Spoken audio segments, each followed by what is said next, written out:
其實咧，一個交通意外發生咗啦，咁我哋成日都好老土咁講嘅，保持冷靜啦，適時啦，打死火燈啦，安全嘅情況之下落車望一望個嚴重嘅程度啦，咁樣。交通意外發生冇人想，咁但係真係發生咗嘅時間，我哋有幾樣嘢係必須注意嘅。第一，有冇任何人受傷或者報稱受傷？即使佢冇一個明顯嘅傷痕啊嚇，立即攞起你個手機打電話去報警啦，999又好，或者一個比較近嘅警署啦，咁我哋就會安排翻警員去即時到場去做翻一個調查，或者記錄翻雙方當時嘅一個資料咁樣。點解要好肯定有冇人受傷或者報稱受傷呢？因為呢一個咧，其實對於汽車保險嚟講係非常重大嘅一個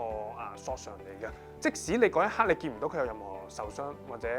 好似望落冇乜受傷喎，咁樣都好啦。咁但係其實我哋經常性發生一啲意外，就係話佢嗰一刻冇受傷，或者佢嗰一刻感覺上可能只不過係話好普通嘅撞親啦、頭暈啦咁樣。咁但係其實最後尾佢所索償嗰個金額係天文數字嘅。有人受傷又好，或者有人報稱受傷都好，唔好考慮作出任何私了或者去嘗試同佢傾啦，因為唔好傾，你永遠都唔會知道嗰個索償金額有幾咁巨大嘅。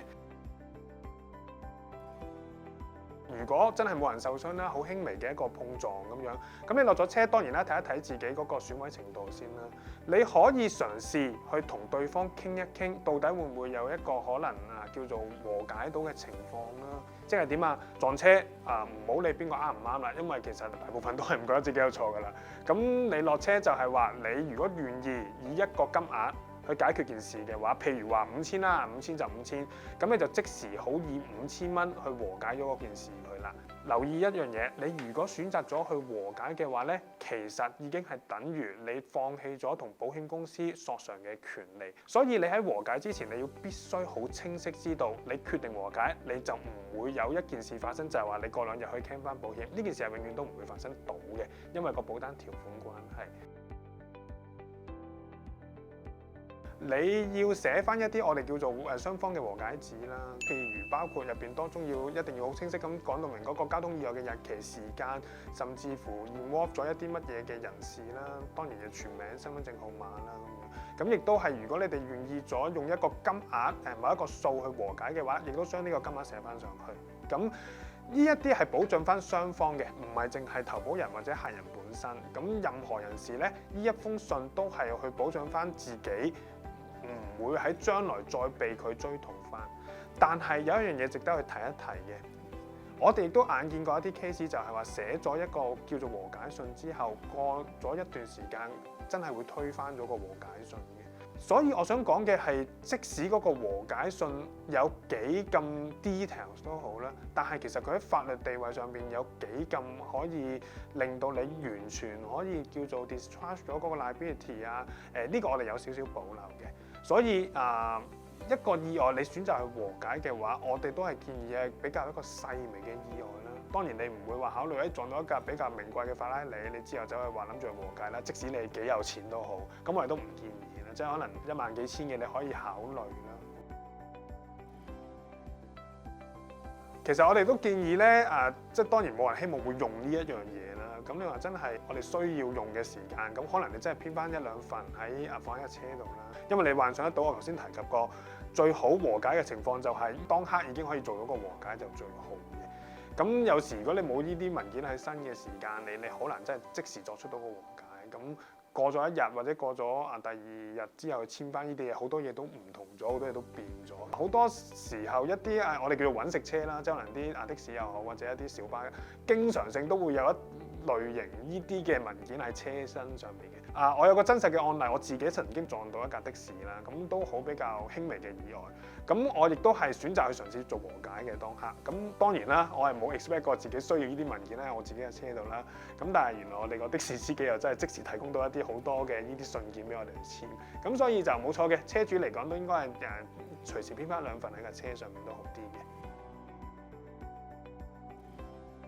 嗱，如果你有懷疑嘅話，你就唔好選擇去和解啦。我都建議你即時報警，警察到場之後咧，你可以選擇第二日仲同翻佢講，我已經問咗車房啦，5000唔夠喎，譬如話要俾翻8000喎，你 O 唔 OK？如果佢 OK 嘅，你可以繼續做嗰個和解，冇問題。如果佢唔 OK 嘅話，你已經可以選擇直接同翻警方講，去要求佢去叫做立案調查，咁就以一個正常嘅民事訴訟翻去對方咁嘅情況咯。放心，冇咁嘅需要嘅，因為其實好多時候有交通意外發生，未必係一個辦公時間啦，你未必會即時聯絡得到你嘅保險公司或者你嘅保險中介啦。保險嗰 part 咧，其實好多時候大部分嘅保險單都係講緊意外計起14日之內通知翻保險公司就可以㗎啦。所以當刻發生意外嗰一刻，你係唔需要擔心話即時要通知保險公司，冇咁嘅需要嘅。你只係需要喺第二個 working day 啦，或者係頭先提及過嘅保險單嘅一個要求嘅時限裏邊啦，就通知翻你嘅保險公司或者保險中介去填翻一個叫做意外報告書或者 claim form。需要留意嘅就係話咧，你係必須要填寫一個 form 嗱，無論係呢個填寫係真係一個可能紙本嘅填報啊，還是可能依家近呢1-2年都有啲保險公司去提供咗一啲網上邊嘅報 claim 服務啦，都冇問題。我想講嘅係不存在住口頭上或者我哋要 WhatsApp send 個 message 或者 send 個 email 通知我嘅保險公司話有呢個意外發生咗咪得咯，唔會嘅。永遠都係要填寫一個 form 先至叫做真係一個正式嘅申報呢一個意外，呢個非常之要留意嘅。第一通知警察到場，警察到場佢會做晒所有佢要做嘅嘢，可能我哋叫做擲低雙方嘅聯絡資料啊、現場嘅搜證啊咁樣。警方可能會喺一段時間之內會要求你哋到翻警署度做個口供啦。好多時候係1個月之內由嗰個意外計起個日期。咁你就要約翻時間上去啦。嗰個意外嘅口供咧就係分別落嘅。如果有2個 party involve 呢個意外裏邊咧，咁2個 party 係唔會見到對方嘅情況下落口供嘅。落完口供計起，警方可能正常嘅處理情況，可能3個月左右咧，佢會完成咗一個初步調查，以發信郵件通知翻喺呢一個意外裏邊肇事嘅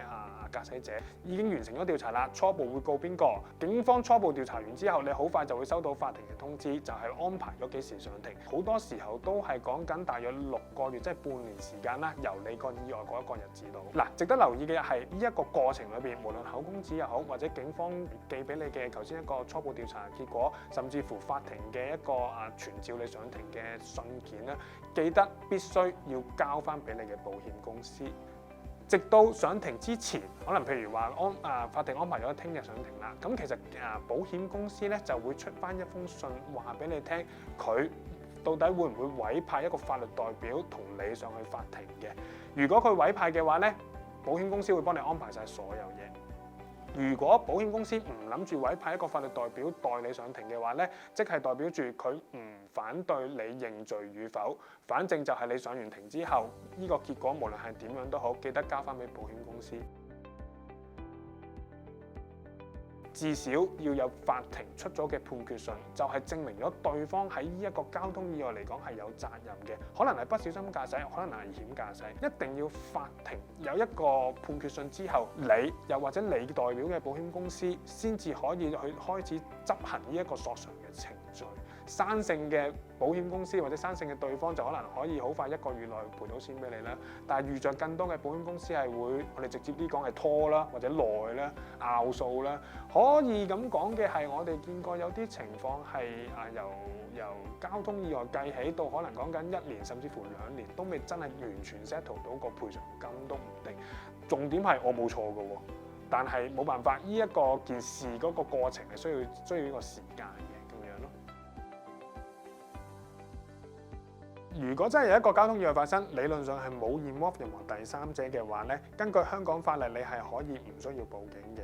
冇錯。如果係咁樣情況之下，我點樣 claim 保險啊？翻我哋頭先所講過，根據翻保單條款，意外日期計起嘅14日之內，你必須要書面通知翻保險公司有呢個交通意外發生。咁你咪填翻咯，我邊年邊月邊日，我尋日當我尋日自炒咁樣。理論上咧，保險公司咧就會繼續處理嗰個賠償㗎啦。但係有一啲保險公司可能會希望客人需要去警方度做翻個備案嘅。就係想希望嗰件事個真實性更加提高翻少少。唔係話呃，但係如果你咁喺警署面前去提供一個假嘅口供嘅話，呢一個絕對係一個刑事罪咧。所以有啲保險公司，即使你嗰個意外裏邊冇 involve 第三者都好，佢都希望你去翻警署做個備案，呢件事發生係呢一個原因咯。好多時候會係。